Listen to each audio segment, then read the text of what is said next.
Saúdo a todos com a graça e a paz do nosso Senhor Jesus Cristo, amém? Gostaria de convidar os amados a abrir vossas Bíblias. Carta de Tiago, capítulo 1, dos versos 2 a 8.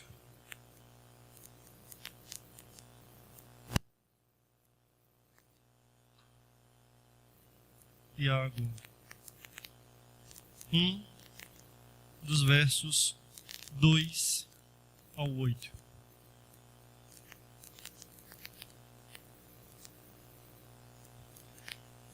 E diz assim: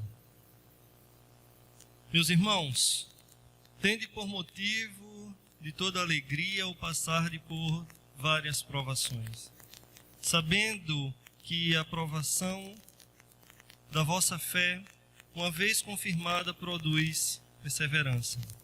Ora, a perseverança deve ter ação completa, para que sejais perfeitos e íntegros, em nada deficientes. Se, porém, algum de vós necessita de sabedoria, peça a Deus, que a todos dá liberalmente, e nada lhes impropera, e ser-lhe-á concedida. Peça, porém, com fé, e em nada duvidando, pois o que duvida é semelhante à onda do mar, impelida e agitada pelo vento. Não suponha esse homem que alcançará do Senhor alguma coisa. Homem de ânimo dobre, inconstante em todos os seus caminhos. Vamos orar.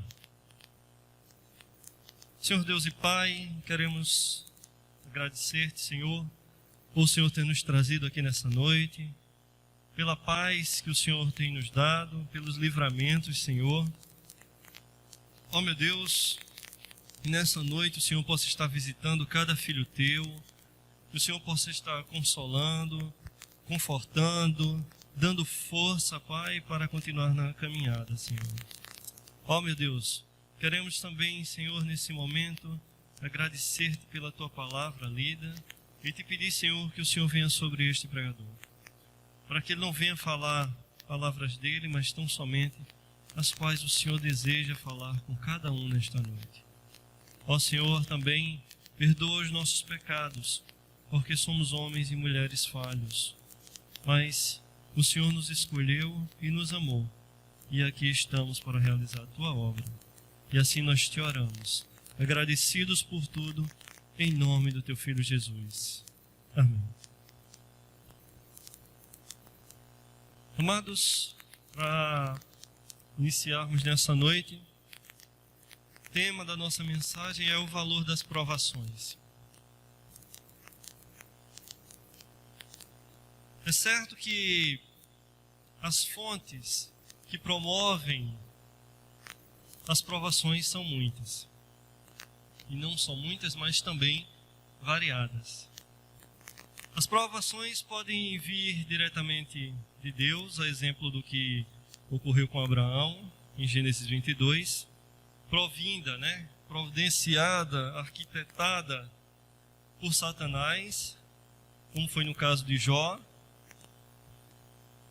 permitida por Deus, certo? Como também pode vir do nosso semelhante, como o episódio de José com seus irmãos, quando os seus irmãos intentam o mal contra José, lá em Gênesis 37. E amados, também das mais diversas circunstâncias, desencadeadas nos planos religiosos, políticos, sociais, econômicos, dentre tantos outros. Não obstante, uma coisa é absolutamente certa: Deus está monitorando cada uma delas e visando a nossa edificação. Nós não passamos por uma provação por nada. Não existe isso.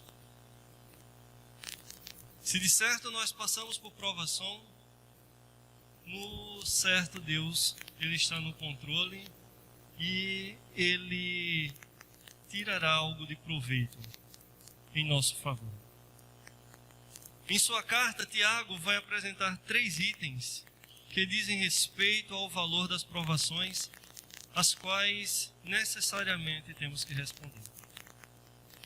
Primeiro, está aqui no verso 2, que é o imperativo dessas provações. O verso 2 que diz: meus irmãos, tende por motivo toda alegria o passar por várias provações. Não é comum, né? Até o presente momento, não sei se já aconteceu com o pastor Sérgio ou com algum outro pastor, mas até o momento ainda não chegou ninguém, eu não vou falar nem dos irmãos da igreja, mas ninguém a mim, pulando de alegria dizendo: eita glória, eu estou alegre, eu estou feliz porque estou passando por provação, eu estou passando no estreito. E essa criatura dá um sorriso e demonstrar toda a sua alegria. Eu não passei por isso ainda, de ver. Mas, amados,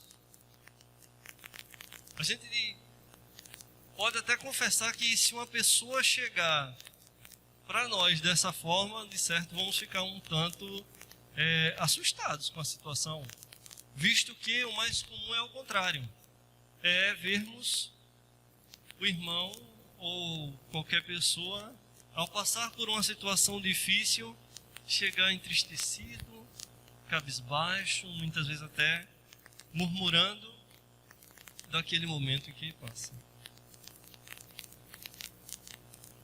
E isso tudo é por uma razão muito simples. Nós não estamos observando nem obedecendo ao imperativo: tende por motivo toda alegria ao passares por provações, como está no verso 2 que acabamos de ler. Pulamos sim, pulamos de alegria quando recebemos bênçãos. E entendendo que bênçãos, tudo aquilo que sacia o nosso desejo de possuir além daquilo que nos tem prazer. Mas, quando as bênçãos vêm de Deus, elas também incluem aquelas que produzem tanto o prazer como aquelas também que causam dor. E quando começamos a olhar para esse texto, vamos lembrar também de Paulo. Paulo, ele que recebeu um espinho na carne, e este espinho lhe causava dor, lhe causava sofrimento, mas era a bênção de Deus na sua vida. Sem a bênção do espinho, poderia ser que Paulo viesse a se ensoberbecer e, consequentemente, envergonhar o Evangelho. Aqui para nós, o desafio é encarar com alegria as diversas provações que passamos, ou que viremos a passar. O grande desafio não é a alegria ou estarmos alegres apenas na bênção, mas o grande desafio para nós nessa noite, e daqui para frente em nossas vidas, é estarmos alegres, estarmos felizes, passando também pela provação. O desafio de encarar as provações com alegria foi vivenciado por alguns personagens da Bíblia, e de certo aqui eu destaquei 3. Primeiro, eu vou falar de Abacuque. E aí, quando olhamos lá em Abacuque 3, do 17 ao 19, Abacuque vai dizer: porque ainda que a figueira não floresça, nem haja fruto na vide, ainda que decepcione o produto da oliveira e os campos não produzam mantimento, ainda que as ovelhas da malhada sejam arrebatadas e nos currais não haja gado, todavia eu me alegrarei no Senhor, exultarei no Deus da minha salvação. Verso 19: o Senhor Deus é a minha força, e fará os meus pés como os das servas, e me fará andar sobre as minhas alturas. a confiança de Abacuque em Deus. A disposição do coração do profeta era louvar o Senhor a todo custo. Ainda que a esterilidade prevalecesse, paralisando toda a fonte produtiva, Abacuque louvaria o Deus da sua salvação. Principalmente quando olhamos o verso 18. O verso 18, ele nos revela o segredo do profeta. O motivo da sua alegria estava fixado em Deus. No verso 18 ele diz: todavia eu me alegrarei no Senhor, exultarei no Deus da minha salvação. A alegria dele não estava na circunstância do momento, mas a alegria dele estava naquele que é eterno, naquele que é imutável.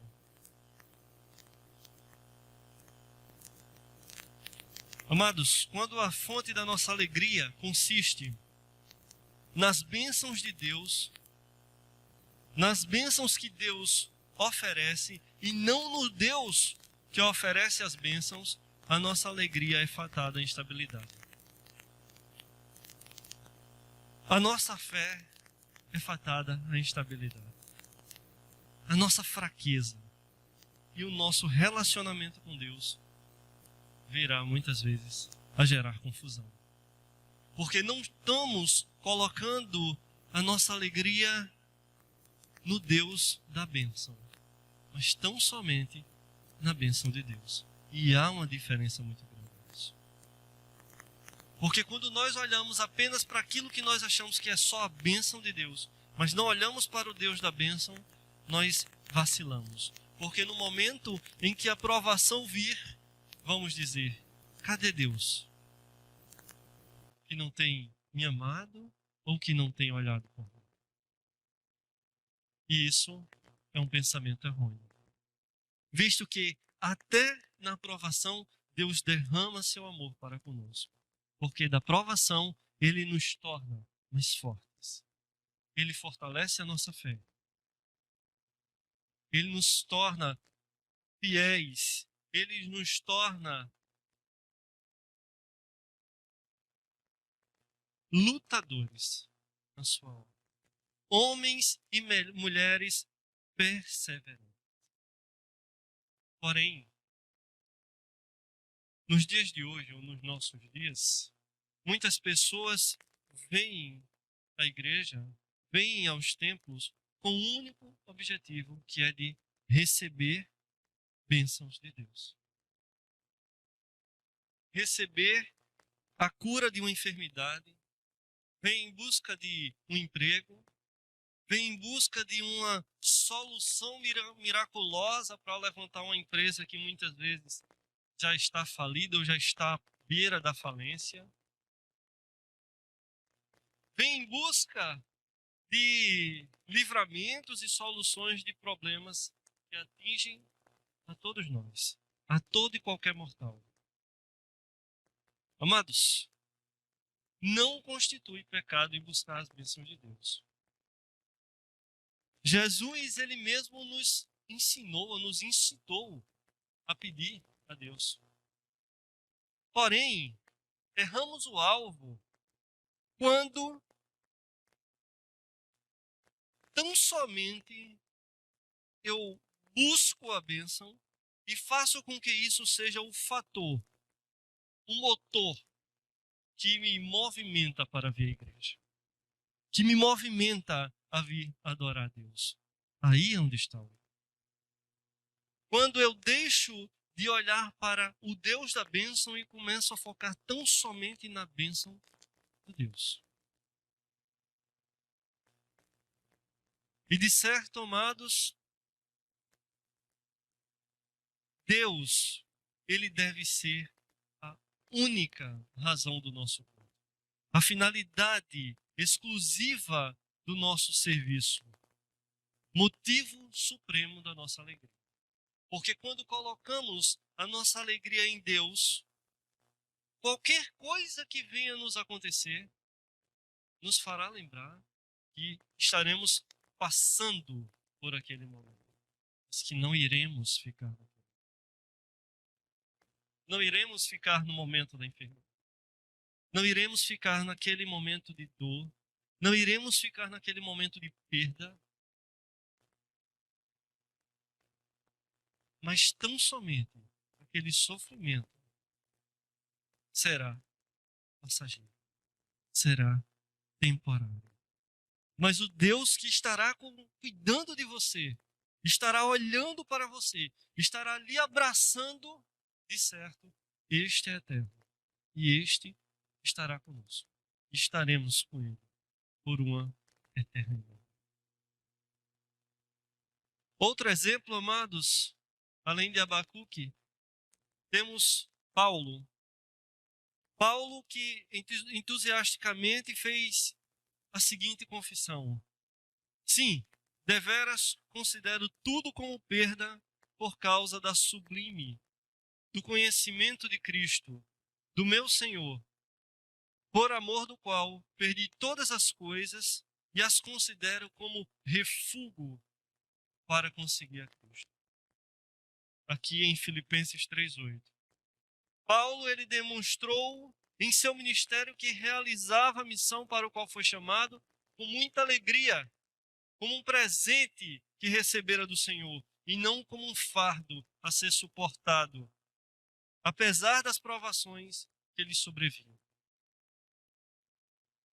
Paulo, que passou por diversas situações, foi preso, passou fome, ora estava com bastante condições, ora não tinha condições nenhuma, mas Paulo não olhava para trás com o pensamento de desistir da obra, de abandonar a obra. Pelo contrário, ele parava. Ele louvava o Senhor. Ele estava com seu coração voltado para Deus.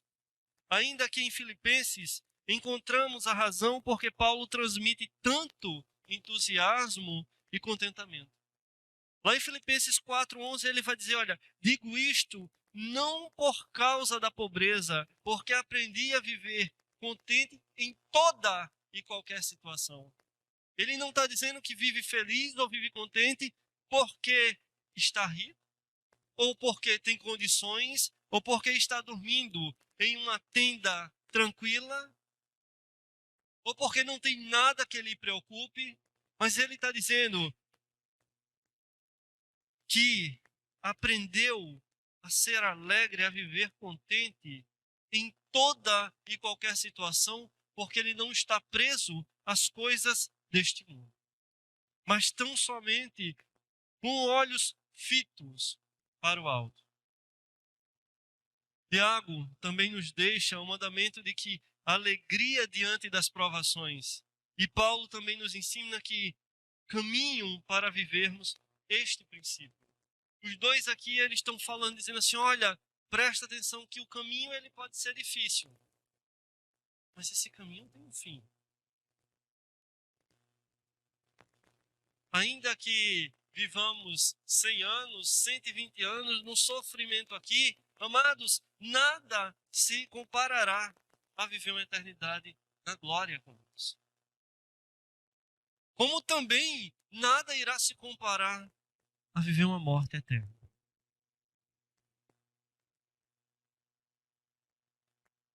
Quando olhamos para a obra que Deus nos chamou, temos que ter amor por ela, sabendo que vamos passar por diversos sofrimentos. Paulo, conversando com Timóteo, escrevendo a Timóteo, ele também vai dizer, olha, se prepara e sofre pelo Evangelho. Sente as dores do Evangelho, porque é necessário que isso aconteça. Não te iludas com esse mundo. Não te iludas com nada desse mundo. Mas tão somente os olhos para Cristo. Foca para a obra a qual foste chamado.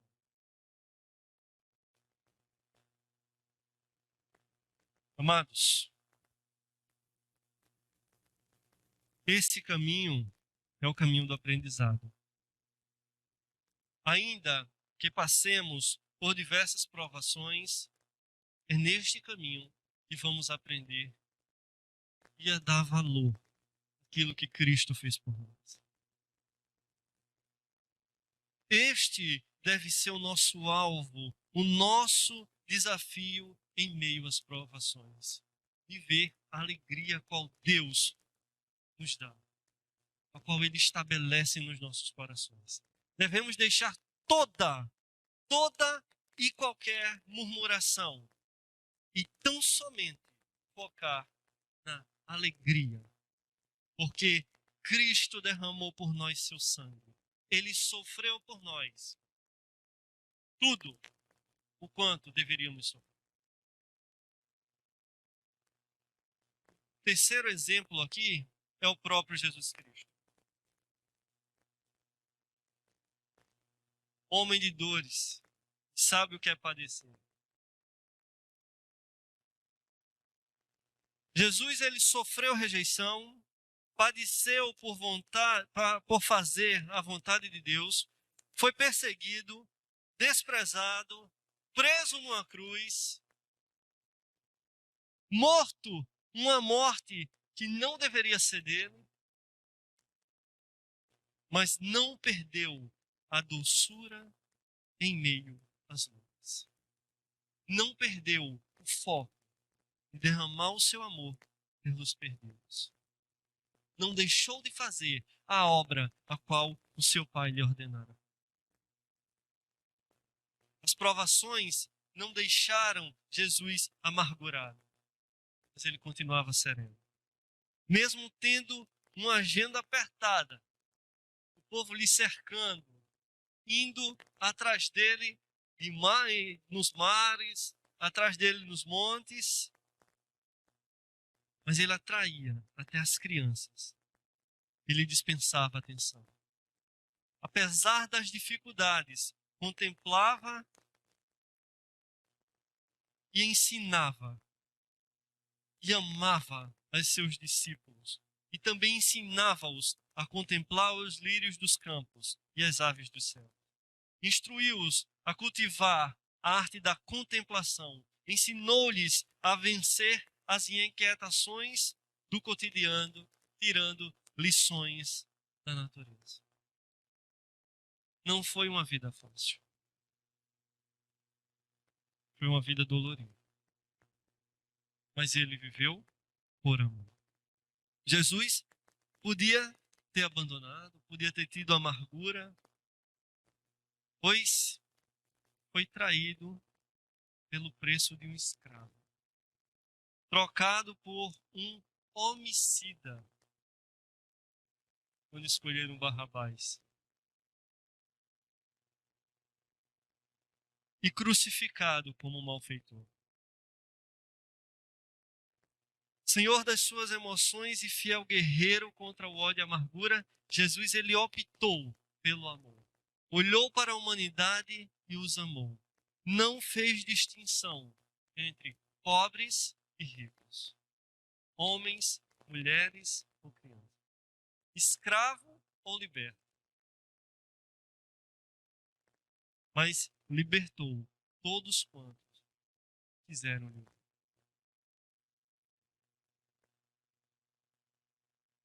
Mesmo crucificado, sofrendo as mais terríveis dores, não lhe faltou ternura para transmitir graça e perdão àqueles que só lhe causaram males. Pai, perdoa porque eles não sabem o que fazem.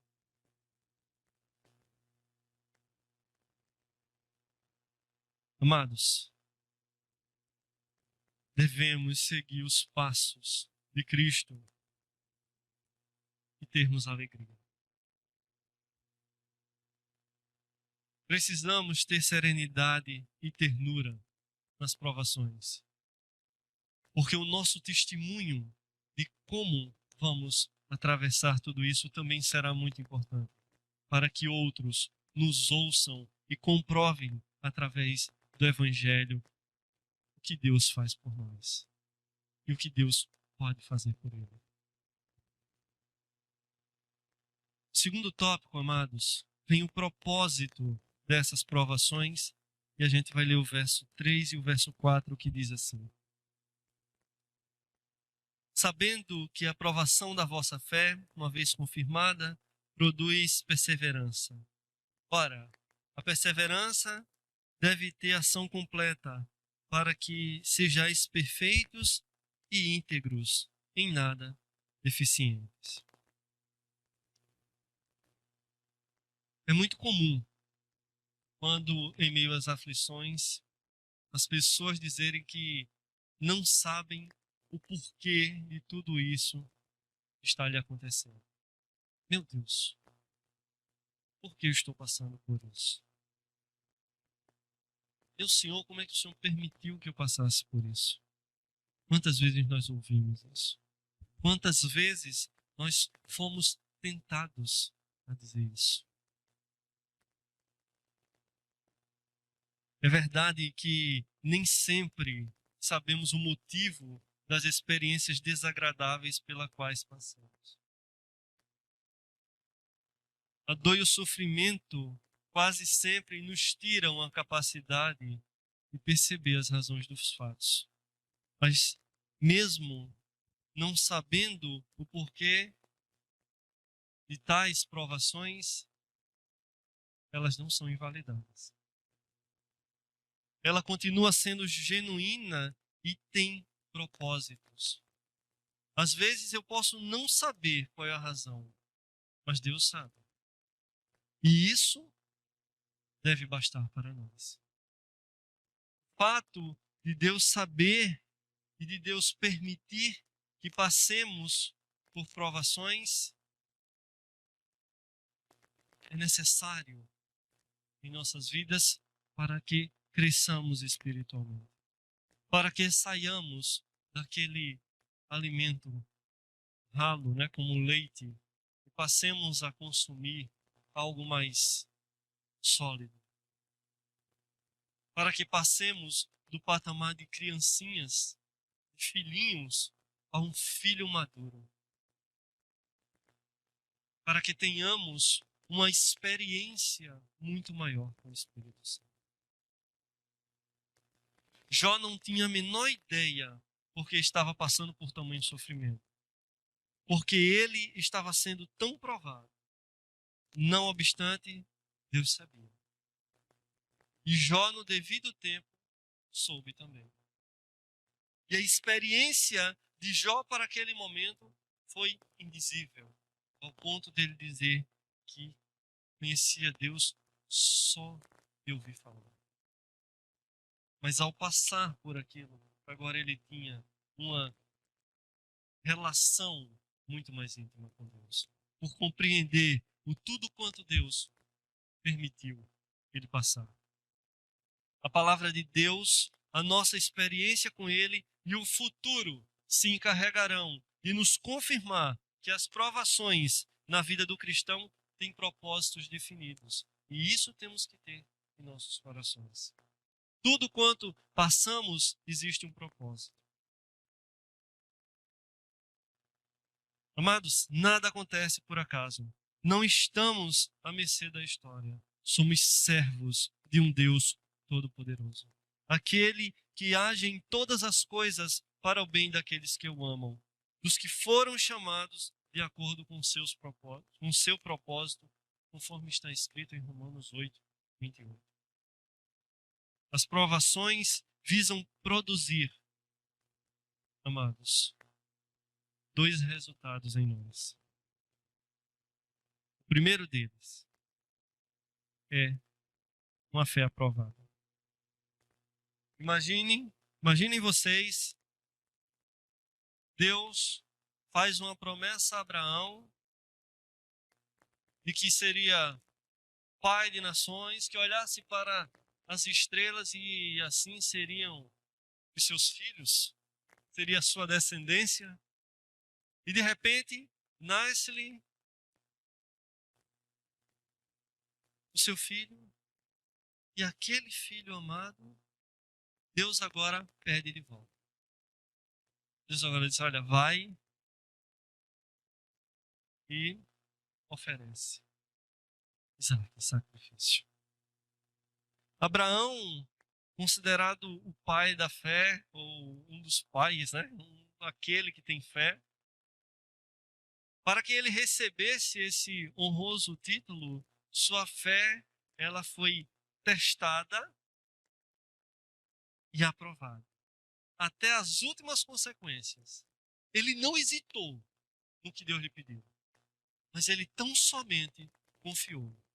Vou dizer, vamos lá. E Deus providencia. Deus providenciará no tempo certo. A fé que havia naquele homem. Quando chamado, obedeceu. Quando posto à prova, ofereceu Isaque. E a sua fé esteve sobre o altar da aprovação. Teve que ser provado. Assim como um jarro, quando feito, ele tem que ir para o fogo para lá ser cozido. E ali ele vai passar um tempo. Mas só se ele estiver pronto e estiver bom. Se for de uma massa boa, ali sairá um ramo. Senão ele vai se rachar de cima a baixo. Vai trincar e não vai servir para nada. E vai ter que ser quebrado. Todo o processo se refere. Fé aprovada, amados, é aquela que produz a perseverança.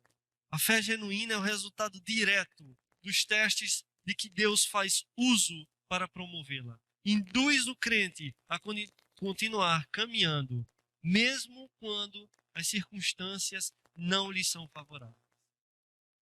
Ela induz o crente a continuar crendo em Deus e em sua palavra, mesmo quando a dor não passa, quando a doença prevalece sobre a saúde, quando o emprego não vem, embora que haja danos, amados, sua fé tem que permanecer inabalável.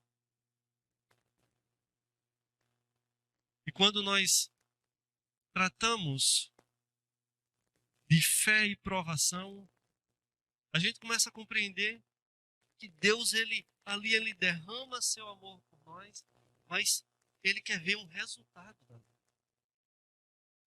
Por mais que a dor venha, por mais que seja algo que machuque lá dentro, e de alguma forma esteja apertando o seu coração, é ali onde Deus lhe testa, para saber até onde vai sua fé, até onde você vai perseverar, até onde você vai estar pronto para olhar para os céus e dizer: Deus, em meio a tudo isso que estou passando, eu ainda te louvo, eu ainda te agradeço, principalmente, eu te amo por todo o teu coração. Mas não falar só de lábios, mas falar do seu coração.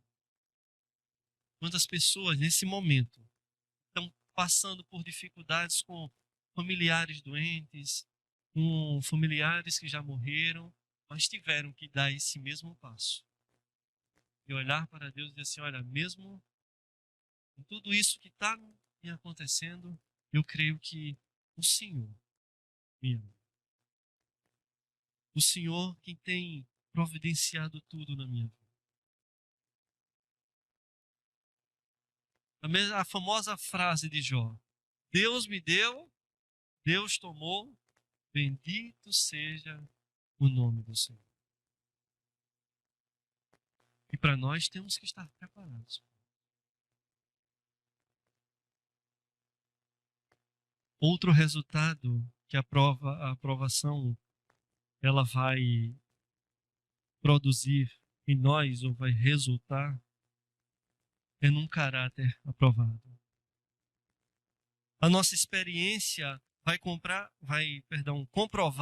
que a maioria das grandes mudanças que ocorreram em nosso caráter se deram em meio às provações.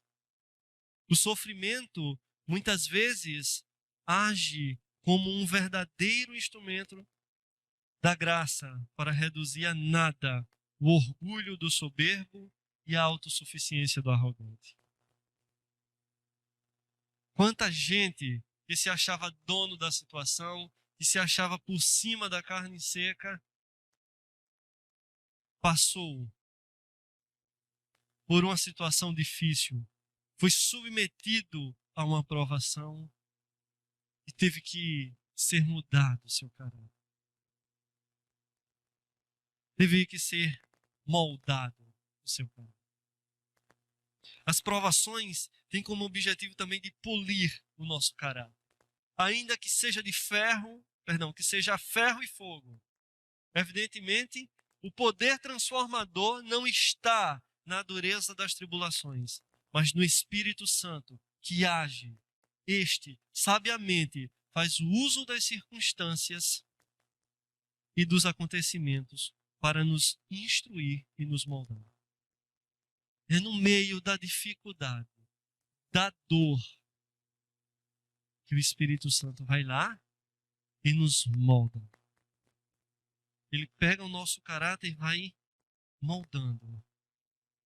É a lágrima descendo e o Espírito Santo tratando, trabalhando, para que dali aquele crente saia daquela aprovação com aprovação.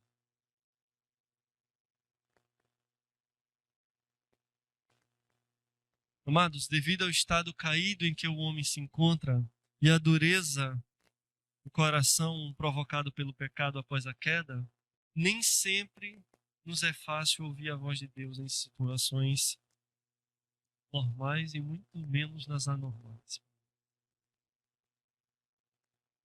Às vezes, o leito de enfermidade, o luto pela perda de alguém que nos era importantíssimo, a dor e o sofrimento de uma crise existencial constituem oportunidades onde a voz de Deus é ouvida com mais clareza e os nossos valores e conceitos são mais bem avaliados.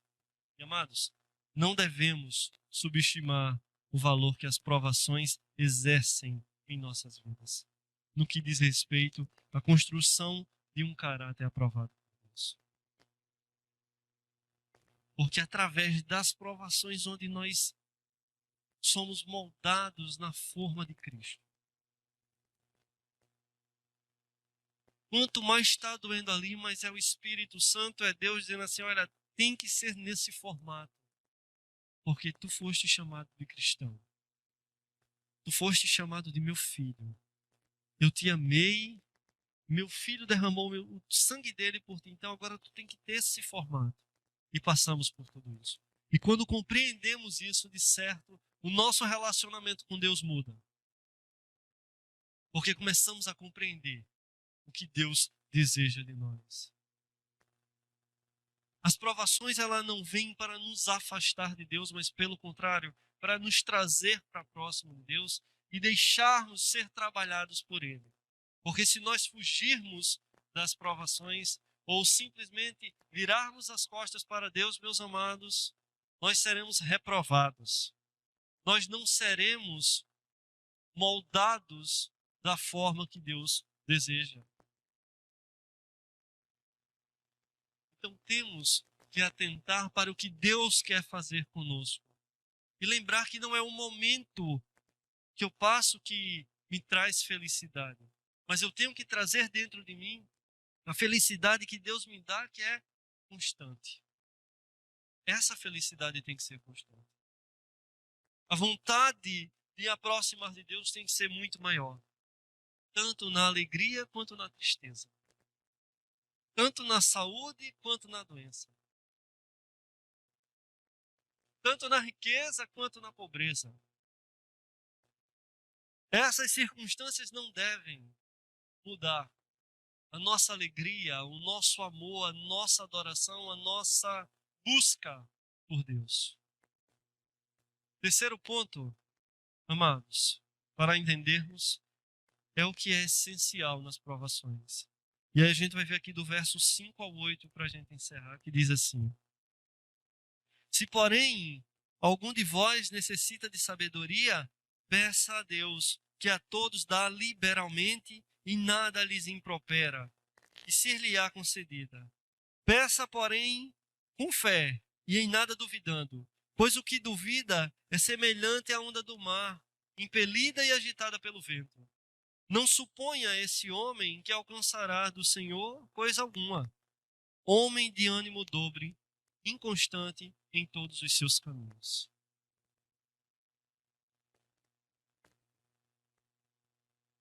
Se eu acho, se eu vejo que eu não tenho essa sabedoria de agradecer a Deus, ou que meu coração ainda não é, meu espírito e coração amadurecido o suficiente para ser grato a Deus constantemente, que peçamos sabedoria a Deus. Deus nos ajude, que Deus nos dê o discernimento das coisas para entendermos tudo quanto Ele requer de nós. Todos os frutos que as provações visam produzir podem se tornar nulos se nos faltar o essencial: a sabedoria para passar por ele. A sabedoria é o ingrediente que, quando não nos faz compreender o porquê da dor, por exemplo, nos ensina a aceitá-la com paciência e a suportar. A sabedoria nos faz perceber que, apesar da provação, Deus é nosso aliado. Ele está conosco. Ainda que eu ande pelo vale da sombra da morte, não temerei mal algum. Porque tu, Senhor, estás comigo. Temos que estar com nossos corações fixos nesse salmo. Ele é o nosso bom pastor. Ele não nos abandona, pelo contrário, ele nos busca. Ele nos traz para perto de si, em meio às tribulações também. A falta de sabedoria, que seria a falta de compreensão das realidades eternas e do governo de Deus em todas as coisas, nos impele a não aceitar a provação e a duvidar da bondade de Deus. A instrução, amados, aqui é clara. Aquele que tem sabedoria deve aplicá-la. E quem não tem, deve pedir com fé, resistindo a toda dúvida. Porque o que nos faz ficar para trás é a dúvida.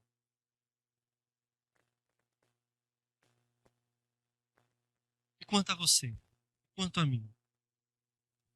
Cuja fé está sendo severamente provada?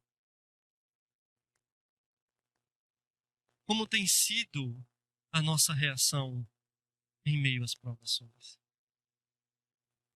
Como temos nos comportado enquanto a nossa fé está sendo testada?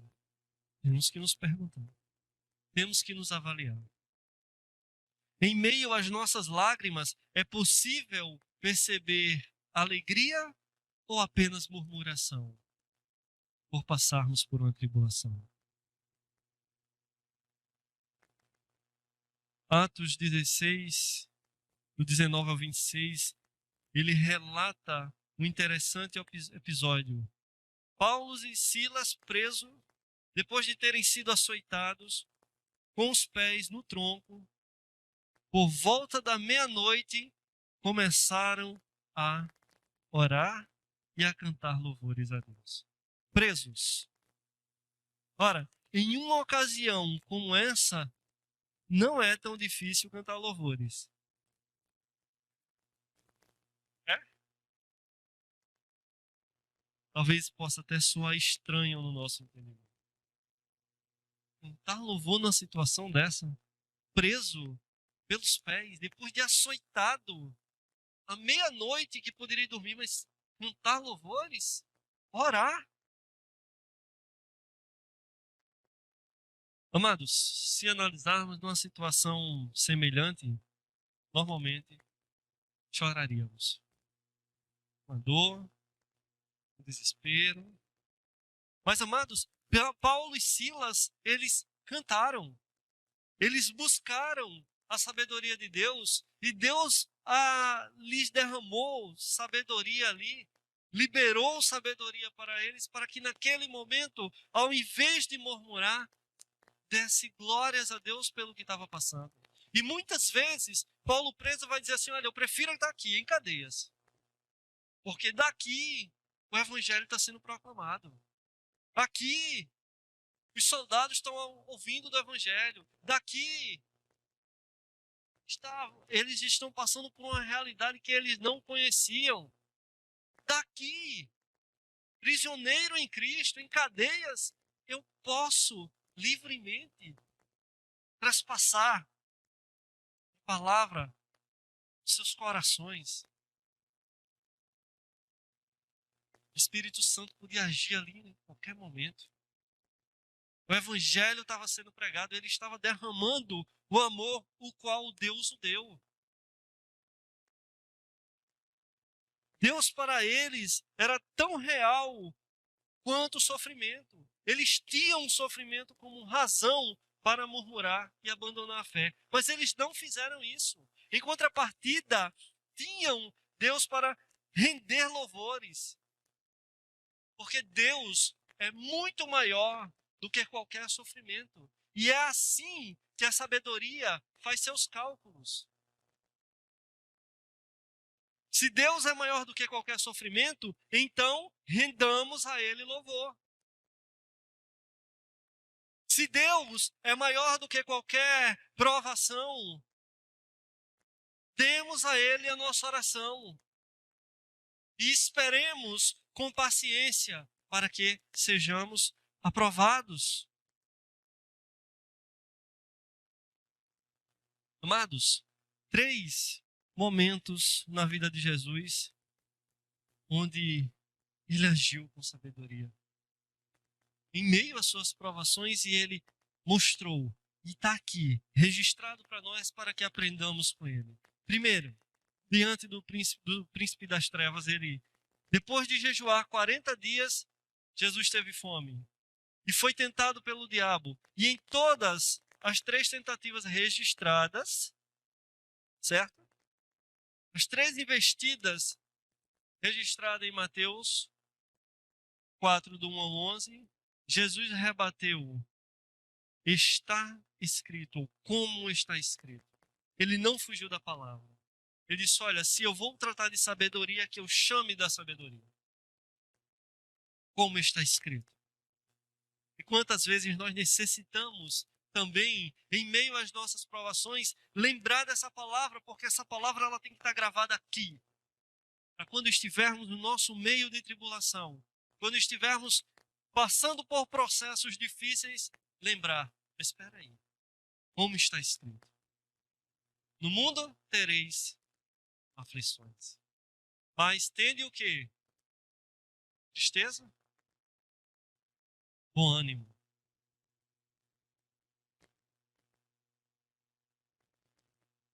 Desta forma,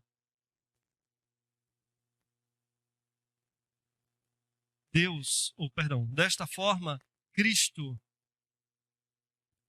demonstrou a sabedoria do alto contra o diabo. E a nossa arma mais eficaz é a espada do Espírito. A Bíblia, contra o mal, age sabiamente quem se baseia na palavra de Deus. Segundo, diante das autoridades judaicas, os principais sacerdotes e os anciãos do povo, movidos pela inveja, não tardaram a perguntar com que autoridade Jesus estava a realizar o seu trabalho, além de ensinar. E Jesus os calou com a pergunta: de onde era o batismo de João? Do céu ou dos homens? Quanta sabedoria, amados! É buscar de Deus que Ele dá liberalmente. É evidente que eles tinham uma resposta. Em momento algum deram crédito ao ministério de João, mas devido ao ambiente composto por uma multidão que acreditava ser João Batista um profeta, foram obrigados a se calar. Quando nós respondemos à situação com a sabedoria vinda de Deus, de certo, o mundo irá se calar. E não terá como debater. Da mesma forma, foi Cristo diante das autoridades romanas. Em virtude da fama de Jesus, Herodes desejava vê-lo, queria ver milagres, nada viu e desprezou. Em relação a Antipas, Jesus manteve silêncio absoluto. Não quis lançar pérolas aos porcos. A sabedoria se manifestou sem palavras. Pilatos ficou grandemente admirado pelo fato de Jesus não responder às acusações dirigidas contra ele. E pelos principais sacerdotes e pelos anciãos também. O silêncio de Jesus impressionou o governador da Judeia. Amados, não devemos esquecer que o silêncio de Jesus também aconteceu para cumprir as Escrituras do Antigo Testamento. Quando dizem que não proferiu palavra quando levado ao matadouro. Isso também trata-se da sabedoria. E uma vez, amados, que as provações estão no plano de Deus, no plano que Deus arquitetou para o nosso benefício e crescimento espiritual, só nos resta encontrar o caminho da alegria, da sabedoria e da confiança de que Ele está usando todas as circunstâncias para imprimir na nossa vida, no nosso caráter, as indeléveis marcas de Cristo. Ministério Louvor. Amados, assim aceitemos com alegria tudo quanto Deus tem nos permitido passar, porque de certo Ele te dará proveito de tudo isso e nos fará cristãos fortes, firmes e decisivos em sua obra. E nessa noite eu tenho a agradecer a Deus por tudo quanto já passei, por tudo quanto irei passar, porque de certo eu saberei que Ele estará comigo. Assim como o pai que pega na mão do seu filho e caminha com ele, ensinando a caminhar. Por mais que o caminho seja difícil, mas eu sei que Ele estará me sustentando, assim como estará sustentando a todo aquele que nele crê, a todo aquele que se dispor a seguir as suas palavras, a todo aquele que desejar adquirir dele sabedoria. Nessa noite, eu agradeço essa rica oportunidade em nome de Jesus.